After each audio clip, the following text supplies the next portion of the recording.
Jirra jirtuu haay faamilii baga jiraattanii hundumti keessanuu har'a viidiyoon an qabadhee dhufe waa'ee viidiyoo kana isaa guyyaa kalee dheengadda haasamaa oolee miidiyaa hundarra faca'e Mubaarak Musammaa mucayyoo takka kaaffee fida jedhee of bira fidee ulfeessee ulfa ji'a lamaa garaa qabdii jedhanii maqaa mubee balleessanii dhugaa dubbachuu fi hedduu tokko namatti dhagahamaa jechuudha. Maaliif nama biyyaaf faayidaa qabu shamarran hedduu sagalee ta'aa ture, shamarran hedduu gargaaraa ture, namoota rakkatan hedduu sagalee ta'aafii ture, namoota hedduu gargaaraa ture.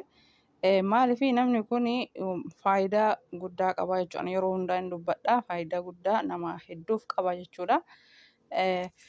Akkasuma maqaa isaa balleessuuf nama kana miidiyaa irraa galchuuf waan akkanaa kana irratti uumanii kan jedhu tokko namatti dhagahama. Mubee yookaan Mubaarak Musammaa nama hundatu jaallata. Akkasuma shamarran hedduu miidiyaa kanarraa erga inni Dubaayin dhufeerra si jaallannaa mubee keennaa si jirraa abshirii kalee sii baafnaa maarree sii baafnaa maaliyoo sii taanaa wanni isaan hin jenne hin jiru kun na fuudhi jedhaa kun na jaaladhu jedhaa kun na fuudhi jedhaa shamarran hedduun Mubaarak Musammaa akka jaalattu ibsitii jechuu akka itti heerumtee bultii ijaarattu yookaan ilmallee isarraa argattu feeti. Kanaafuu ofii isiitii dirqiin itti dhuftee reema mucatti waa'ee isaa kan lafaa kaasan kanallee ofii isiitii itti dhuftee inni bakka shamarran kireeffattee jirtu kan namoonni Oromoo hedduu jira achi si geessa ana bira dhufin lakkii ani nama biraa birallee hin barbaadu of hin amanu sima bira malee erga na bira dhuftee isii firaash adda afee ofii sirra ciisaa ofii isiitii lootee na jala dhuftee jedhee innillee irraa dubbatee erga sanii dubbiin qoosatti fudhatamee jira jechuudha. Lootee maal inni maqaan isii lootuudha lootee jala dhufuun jechuun maal jechuu jedhee namoonni hedduun keessumayyuu Hamzaan ashitti fuudhe sun jechuudha. Hamza Sheek Jaabir maal jedhama akkasina fakkaatee yoo dogongoruu baadhee keessumaafuu inni maali maqaan isii lootuudha lootee. Maqaan isii lootuudha lootee Mubaarak Musammaa jala seenuun beekamtii. Eegasii Nasraa aartee maaliif lootuu jettanii maqaa itti baastanii maqaan isii lootuu miti maqaan isii mustariyaadha. Namoonni hedduun shamarri Dubaayin keessaa mana ijaazatii bahuun Mubaarak Musammaatti dhayxee lootee jala seentee jedhanii qoosatti fudhatanii haasanii ani ka garaana nyaate.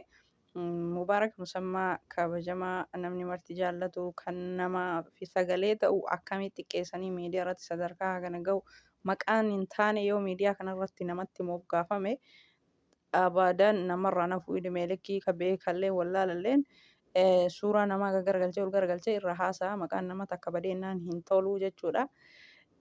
Kanaafi shamara ofii isiitti deemtee itti dhayxeen akkamitti maqaa Mubaarak Musammaa badaa namaaf sagalee ta'u nama sabaaf sagalee ta'u nama rakkataa gargaaruun beekamu maqaa isaa balleessuun hin ta'u kan jedhu anallee haga tokko na dhagahame. Alhamdulillaahi galata rabbiiti.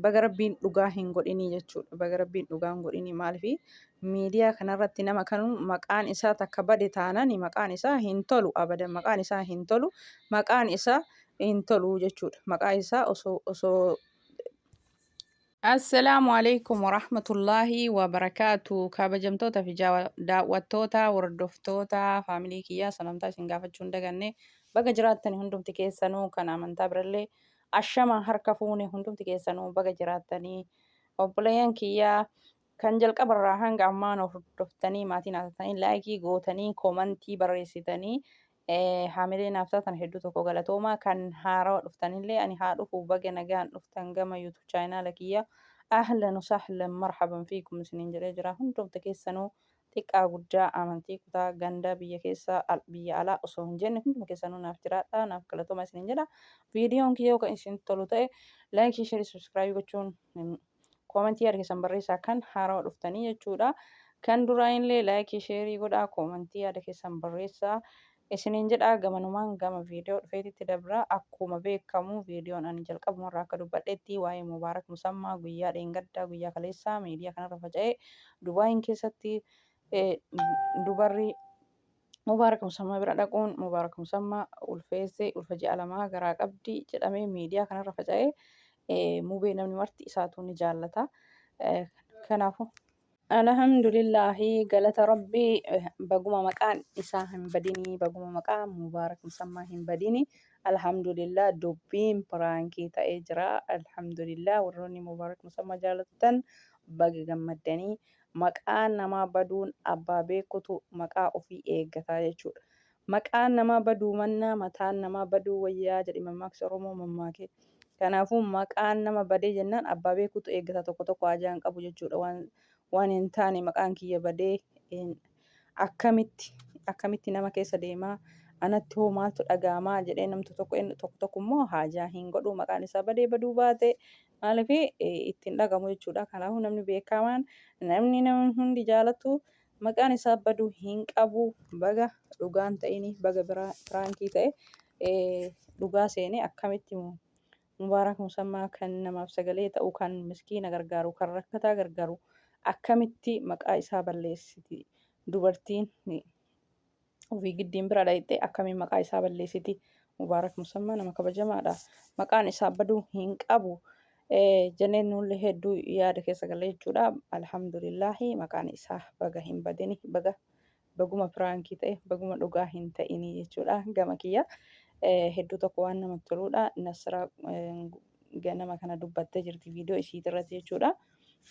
Mubaarak Musammaa nama kabajamaa nama kamiifuu sagalee ta'u kan miskiina gargaaru kan naamusa qabu kan adaba qabu kan safuu fi kabaja namaa ilma namaa beeku dubartiin duraanillee dubbatee jira dubartiin haadha kiyyaa obboleettii kiyyaa jedhee yeroo hedduu dubbatee jira. Dhugaadha namni namaaf yaaduun nama gargaaruun sagalee namaaf ta'uun obboleeyyan haadha kiyya obboleettii kiyya jedhee dubbatee akkasuma haadha isaa manaa isaatillee rabbiin waliin haa bulchu takka namni haadha manaatiif abbaa manaa wal jaalatu gargar baasuuf waan hin taane irratti uuma. Baguma rabbiin dubbii kana piraankii godhee Nasraan Gursumillee akkasitti dubbattee dubbiin piraankiidhaa hordoftoota keenna jettee jirti.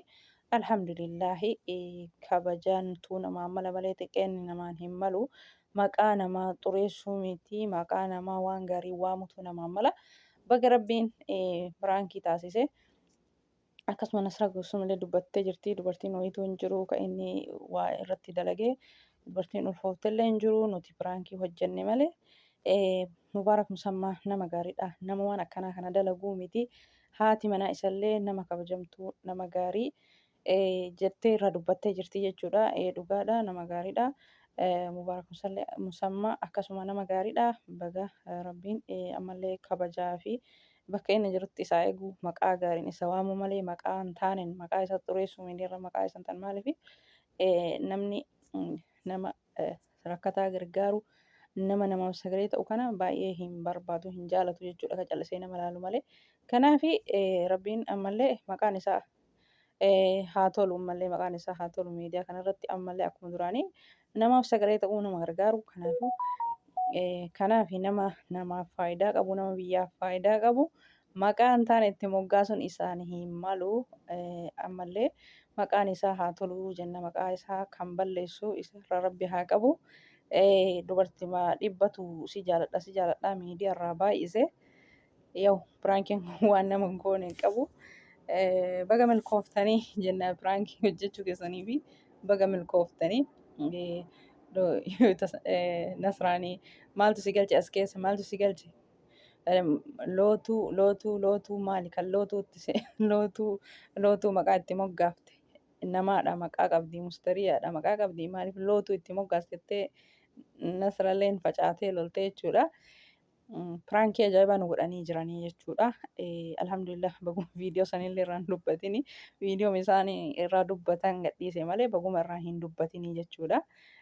Yoo duraa viidiyoo sanirraa hin dubbadha jedhe wallaahi irraa dubbadha jedhe maaliif dubartiin tuni shayxaana jechuudha. Shayxaana dubartiin maaliif nama dogongorsiti dubartiin takka jechuudha. Namni marti jaalatu nama biratti kabajaa qabu maqaa isaa balleessuuf giddiin ofii itti dhayitee kunoo inni lootee natti dhuftee amma dhugaa dubbachuuf akkasitti viidiyoo lootee dhuftee jedhee sana irraa dubbachuuf barbaade guyyaa kaleessa jechuudha. Mucayyoon wayii irraa dubbattee jirti.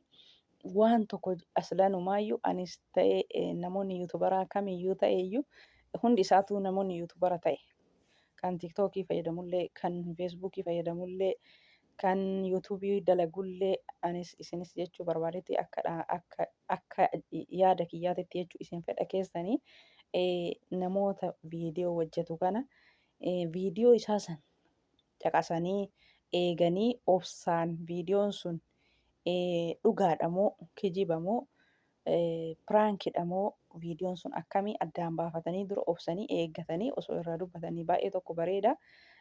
Maaliif maaseta fudhannaa jechuudha. Maaliif abbaan sun piraankii dalagaa jira garuu obsaan viidiyoo san hanga guyyaa lamaa guyyaa sadii eenee irraa dubbachuutu malaa jechuudha.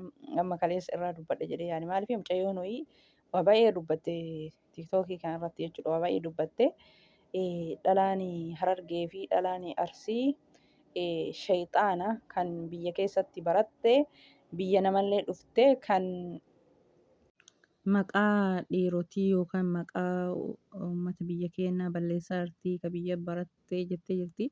Garuu kan uummata maallaqa namaa nyaatan santu dhugaadha malee kun kan waa'ee mubee kun piraank jedhanii dubbatanii kun kan maallaqa sun inni isa dhugama jedhanii hin beekne garuu taane Allahu alam sanillee irraa quba hin qabnu. Abbaan maallaqni jalaa nyaatame rabbi laaffisee maallaqa isaa haa galchuu fi maallaqni kan dubbatamu maallaqni guddaadha. Doktor Biiftulleen gisee naa kennaa maallaqa san nan deebisaa jettee dubbattee jirti. Rabbi haa laaffisuu fi hundi isaatu osoo haqa namaa ofirraa galchee haquma ofiitiin jiraate akka kiyyatti. Maaliif jiruu duniyaa tana gabaabduu sirra jiraannaa jechuudha. Kennaa nyaannee fixnaa yookiin nyaannee fixnaa yookiin osoo nyaannee fixne biraa deemna jechuudha. Akka itti addunyaa kanarra deemnu hin beeknu shamaras ta'e dhiiras ta'e hayni ofii fuuran ofii yoo nyaatan qalbiin namaa gammaddii jechuudha. Kanaaf jarjarree waan tokko dubbachuu osoo hin taane obsaan caqasnee viidiyoo sun piraankii moo dhugaadha moo kijiba moo soba moo jennetiniin maaliif yeroo ammaa kana waan adda addaa godhanii nama miira keessa galchanii namni amma kana waan akkanaa kana dubbannaan nama kuma meeqatu jala seenee ilaala nama kuma meeqatu laayikii godha nama kuma meeqatu hordofa. Uummanni ajandaa barbaadaa, ajandaa laalaa, ajandaa caqasaa, ajandatti koomantii barreessaa, ajandatti yaada kennaa nama kaan immoo achi ilaalaa hin jiru nama miira keessa galchanii yaada keessa galchanii piraankii irratti dalagan malee namni yookaan achi ilaalu. Isaanillee kanaaf piraankii akkana kana dalaganii garuu obsaan caqasanii viidiyoo san yaada irratti kennuu barbaachisaa. Anas ta'e isinis ta'e obsaan caqasnee yaada irratti kennine viidiyoo kamiyyuu baay'ee bareeda baay'ee barbaachisaadha jedhee yaada.